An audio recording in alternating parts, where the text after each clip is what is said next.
আমরা কি দালালি করেছি? আমরা তথ্য সংগ্রহ করতে যদি দালালি হয় তাহলে আসলে এই বৈষম্যহীন বাংলাদেশ কোথায় করলেন আপনারা? আচ্ছা আমাকে একটু দেখতে হবে ভাই, আমি যারা যদি এমন আপনাদের ওখানে সিসিটিভি ক্যামেরা আছে নিশ্চয়ই। ভাই কারো এখানে একটা মোবাইল বার করতে দেয় নাই, যাকে হাতে মোবাইল ফোন বের করে আমরাও যে ভিডিও করছি আমাদের মোবাইল কেটে ভিডিও সব ডিলিট করেছি। আমাদেরকে মারা হয়েছে, তারপরে কোনো প্রমাণ যেন না থাকে এই জন্য তারা ভিডিও রিমুভ করছে। আমরা ভিডিওটা ক্যামেরা একটা গ্রুপ আমরা ভিডিও হয়তো বা প্রকাশ করতাম না, আপনার কাছে নিয়ে আসতাম ভাই কালকে এটা করতো সবসময়। সেই কাজটা এখন বৈষম্য ছাত্র আন্দোলন করতেছে কিনা? আমরা আমাদের জায়গা থেকে পরিচয় দিচ্ছি যে আমরা গণমাধ্যম কর্মী, তারপরেও আমাদের সবাই সাক্ষী, সবাই সাক্ষী, এবং আমাদের পকেট থেকে ফোনও পর্যন্ত বের করতে দেওয়া হচ্ছিল না, এরকম একটা অবস্থা ছিল। আর আমরা যখন নামবো তখনও ভাই সিঁড়িতে আমাদের বাধার সম্মুখীন করা হয়।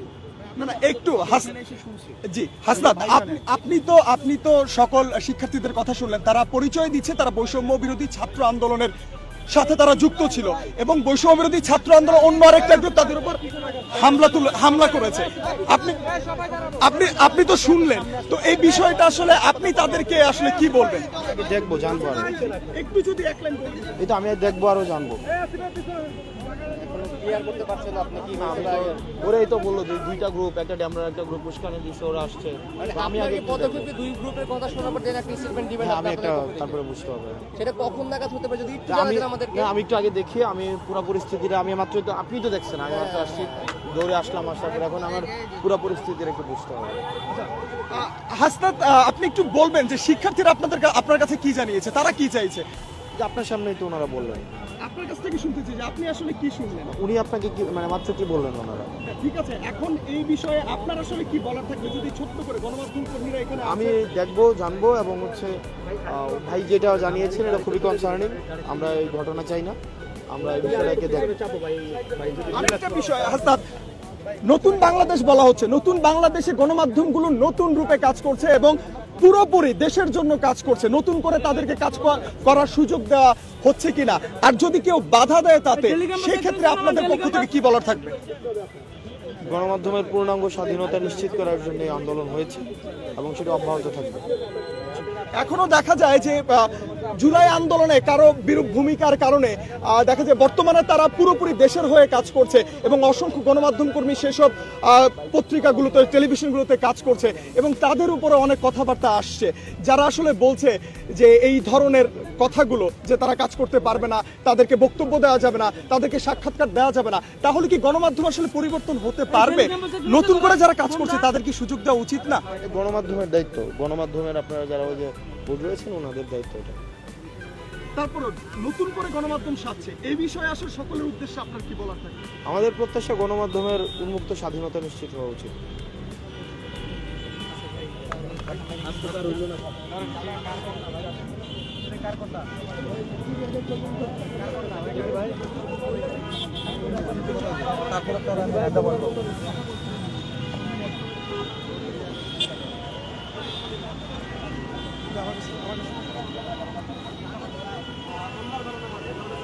দর্শক, কিছুক্ষণ আগে বাংলা মোটরে এই জায়গাটিতে রূপায়ণ টাওয়ারে বৈষম্য বিরোধী ছাত্র আন্দোলনের যে অফিস রয়েছে সেই জায়গাটিতে আসলে ন্যাশনাল বিশ্ববিদ্যালয়, জাতীয় বিশ্ববিদ্যালয় অর্থাৎ তেজগাঁও কলেজে কিছু শিক্ষার্থীরা তারা এখানে আসেন এবং সেখানে তারা দীর্ঘ সময় অপেক্ষার পর কেন্দ্রীয় সমন্বয়ক রিফাত রশিদ তারা হামলার শিকার হয় এমন অভিযোগ তারা করছেন, এমন কথা আমরা তাদের মুখে শুনেছি।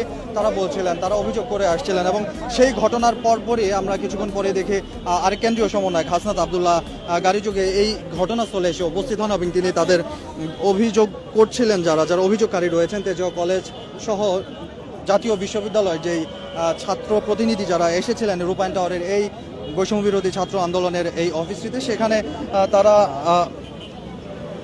এসে হামলার শিকার হন সমন্বয়ক রিফাত রশিদের এমন অভিযোগ তারা করে আসছিলেন এবং সেই ঘটনার কিছুক্ষণ পরে এই ঘটনাস্থলে অর্থাৎ বাংলা মোটরের রূপায়ণ টাওয়ারের সামনে এই যে বৈষম্য বিরোধী ছাত্র আন্দোলনের আরেকজন কেন্দ্রীয় সমন্বয়ক হাসনাত আবদুল্লাহ তিনি কিন্তু গাড়িযোগে এখানে আসেন এবং এখানকার যে যারা অভিযোগ করছিলেন, অভিযোগকারী রয়েছেন, তাদের সঙ্গে তিনি কথা বলেন এবং আমরা সেই চিত্র আপনাদেরকে দেখানোর চেষ্টা করছিলাম। যুক্ত হয়েছিলাম কালের কণ্ঠ থেকে। আপনারা শুনছিলেন যে হাসনাত আবদুল্লাহ সহ হাসনাত আবদুল্লাহর সাথে গণমাধ্যম কর্মী সহ এখানকার যারা অভিযোগকারী রয়েছে ন্যাশনাল বিশ্ববিদ্যালয় বা জাতীয় বিশ্ববিদ্যালয়ে যেই ছাত্র প্রতিনিধিরা রয়েছেন তারা কথা বলছিলেন এবং সেই ঘটনার শুরু থেকেই আমাদের সহকর্মী খন্দকার আসিফুজ্জামান এই ঘটনার শুরু থেকেই এই জায়গাটিতে বাংলা মোটরের বৈষম্য বিরোধী ছাত্র আন্দোলনের এই কেন্দ্রীয় যে অফিস রয়েছে সেই অফিসে অবস্থান করছিলেন। আমরা একটু আসিফের কাছে জানতে চাইবো যে শুরুর ঘটনা আসলে কী ছিল। আসিফ আমাদেরকে একটু জানাবেন।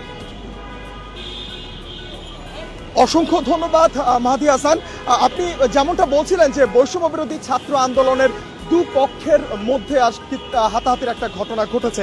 আসলে এই ঘটনার সূত্রপাতটা হয়েছে, আমরা ভুক্তভোগী যারা এখানে এসেছেন যারা বলছেন যে তারা মারধরের শিকার হয়েছেন, তারা মূলত জাতীয় বিশ্ববিদ্যালয়ের শিক্ষার্থী এবং জাতীয় বিশ্ববিদ্যালয় থেকে তারা বৈষম্য বিরোধী ছাত্র আন্দোলনে অংশগ্রহণ করেছিলেন এবং যে বিষয়টি তারা বলছিলেন গতকাল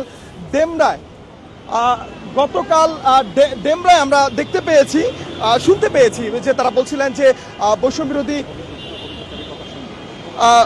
ডেমরাতে বৈষম্য বিরোধী ছাত্র আন্দোলনের একটি মতবিনিময় সভা অনুষ্ঠিত হয়েছিল। সেখানে আমরা শুনেছি যে দুই গ্রুপের মধ্যে একটি বিশৃঙ্খলা সৃষ্টি হয় এবং সেখানে দুই পক্ষই উত্তেজিত হয়ে পড়ে এবং পরবর্তীতে এক পক্ষ আরেক পক্ষকে দোষারোপ করতে থাকে এবং তার পরবর্তীতে আজ যখন প্রতিপক্ষ আরেকটি গ্রুপ বৈষম্য বিরোধী ছাত্র আন্দোলনের অফিসের সামনে এসে মানববন্ধন করে সেখানে তারা আবার হামলার শিকার হয়েছে বলে তারা অভিযোগ করছেন এবং এই মুহূর্তে আমরা দেখতে পাচ্ছিলাম যে বৈষম্য বিরোধী ছাত্র আন্দোলনের যারা আছেন, যারা বলছেন যে তারা ভুক্তভোগী, তারা এই মুহূর্তে বৈষম্য বিরোধী ছাত্র আন্দোলনের অন্যতম সমন্বয়ক হাসনাত আবদুল্লাহর সাথে কথা বলছেন এবং তার কাছে পুরো বিষয়টি তুলে ধরছেন এবং হাসনাত আবদুল্লাহকে গণমাধ্যম কর্মীরা আমরা প্রশ্ন করেছিলাম যে তিনি আসলে এই বিষয়টা সম্পর্কে জানেন কিনা এবং তিনি বলেছেন যে এই মাত্রই তিনি শুনেছেন এবং এই বিষয়ে তিনি কথা বলে পুরোটা জেনে অবশ্যই ব্যবস্থা নেবেন এবং এই মুহূর্তে আমরা কথা বলতে চাই কয়েকজন ভুক্তভোগীর সাথে এবং জানতে চাই তাদের সাথে আসলে কি ঘটনা ঘটে গিয়েছিল। মাহাদি, বৈষম্য বিরোধী ছাত্র আন্দোলন নেতাদের কার্যালয়, এটা কিন্তু খুবই দুঃখজনক এবং হতাশার এবং এটা কিন্তু জাতির জন্য একটা অশনি সংকেত। কারণ আপনারা জানেন এই বৈষম্য বিরোধী ছাত্র আন্দোলনটার বীজ বপনই হয়েছিল 2018 সালের কোটা সংস্কার আন্দোলন থেকে। সেই রায় বাতিল করা হয়েছিল, তার পুনর্বহালের দাবিটাই তো আজকে 24-এর আন্দোলনের সৃষ্টি। সেখান থেকে কিন্তু আপনারা এখানে কি জন্য এসেছিলেন আর হামলাটা কখন হয়েছে? মূলত আমি এখান থেকে যাচ্ছিলাম, আমার প্রথম পরিচয় হচ্ছে আমি ছাত্র অধিকার পরিষদের বিজ্ঞান ও প্রযুক্তি বিষয়ক সম্পাদক কেন্দ্রীয় সংসদ। আমি যখন জানতে পেরেছি যে ছাত্র অধিকার পরিষদ নেতাদের উপর হামলা হয়েছে তখন আমি এখানে দাঁড়িয়েছি। আমি যতদূর জেনেছি যে ছাত্র অধিকার পরিষদের দুইজন নেতা মাদ্রাসার, একজনের নাম তো জানতে পেরেছি সজীব, আর এক সহযোদ্ধা বোন আমাদের, ওর নাম জানতে পারিনি, আমাদের ছাত্র অধিকার পরিষদের। ওরা এসেছিল, কয়েকজন মাদ্রাসার ছাত্র আহত, ওদেরকে নিয়ে প্রতিনিধি হিসেবে এসেছিল বৈষম্য বিরোধী ছাত্র আন্দোলনের সমন্বয়কদের কার্যালয়ে যে এরা আহত হয়েছে, এরা প্রপার ট্রিটমেন্ট পাচ্ছে না এবং তারা কি একটা বিচারের দাবিতে এসেছিল এই সমন্বয়কদের কাছে। যেহেতু আপনারা সমন্বয় সরকারে আছেন, আপনারা আমাদের এই বিষয়টা দেখেন। তারা এই কেন্দ্রীয় কার্যালয়ের দুইজন সমন্বয়কের নাম আমি জানতে পেরেছি, তারা নাকি তাদের কাছে জানতে চেয়েছে আপনাদের মধ্যে রাজনৈতিক দলের কেউ আছে কিনা। যখন তারা বলেছে যে আমরা ছাত্র অধিকার পরিষদ করি, তখনই নাকি তাদেরকে আলাদা রুমে নিয়ে হামলা করা হয়েছে। এখন আমরা বলতে চাচ্ছি যে ছাত্র অধিকার পরিষদ বা ছাত্রদল বা ছাত্র শিবির এরা যদি বৈষম্য বিরোধী ছাত্র আন্দোলন না করতো তাহলে এই একা শুধু সমন্বয়ক মিলেই কি ছাত্র আন্দোলনটা সফল হয়ে যেত? আজকে ছাত্র আন্দোলন সফল হওয়ার পরে নাগরিক কমিটি নামে যে কমিটি হয়েছে, এখানে যে আক্তার ভাই আমাদের সাবেক সমাজসেবা সম্পাদক, তিনিও কিন্তু ছাত্র অধিকার পরিষদের সাবেক সভাপতি ছিলেন ঢাকা বিশ্ববিদ্যালয়ের। এবং আমি বারবার একটা কথা বলি, উপদেষ্টা নাহিদ ভাই তিনিও কিন্তু ছাত্র অধিকার পরিষদের।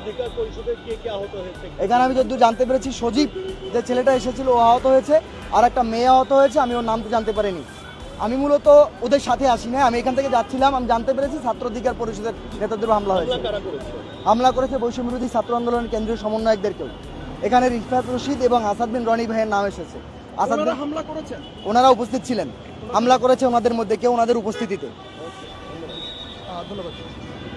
দর্শক, আমরা যেমনটি শুনছিলাম একজন প্রত্যক্ষদর্শীর কথা, যিনি জানাচ্ছিলেন যে কি ঘটনা আসলে ঘটেছিল এবং তিনি যেটা বলছিলেন যে ছাত্র অধিকার পরিচয় দেওয়ার পরপরই তাদেরকে আলাদা রুমে ডেকে নিয়ে তাদের উপর হামলা করা হয় এবং এখানে যে দুজন সমন্বয়কের নাম এসেছে তারা সেখানে উপস্থিত ছিলেন বলেও এই প্রত্যক্ষদর্শী আমাদেরকে জানিয়েছেন। দর্শক, এই ছিল আমার কাছে সর্বশেষ। আমি আবারও মেহেদির কাছে ফিরে যাচ্ছি এবং মেহেদির কাছ থেকে আমরা বাকি ঘটনাটা জানার চেষ্টা করব।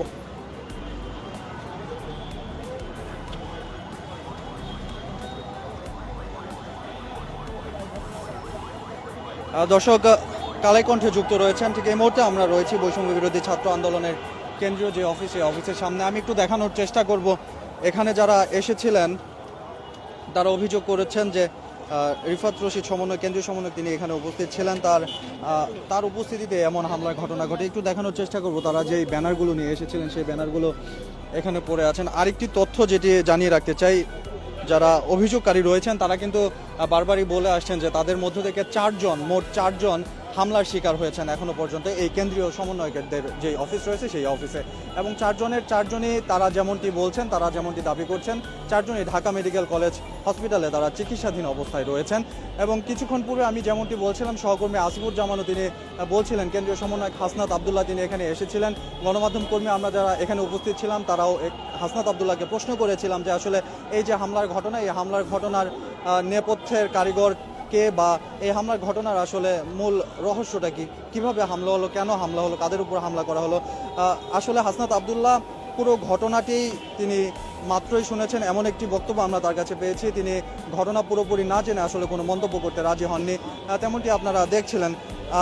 আমরা যুক্ত রয়েছি বাংলা মোটরের কেন্দ্রীয় এই বৈষম্য বিরোধী ছাত্র আন্দোলনের এই অফিস থেকে। আমরা আরও সামনের যে ঘটনাগুলো রয়েছে সেগুলো আমরা জানানোর চেষ্টা করব। এই ছিল সর্বশেষ কেন্দ্রীয় সমন্বয়কদের যে অফিস বাংলা মোটরের রূপায়ণ টাওয়ারের, সেই রূপায়ণ টাওয়ার থেকে সর্বশেষ পরিস্থিতি।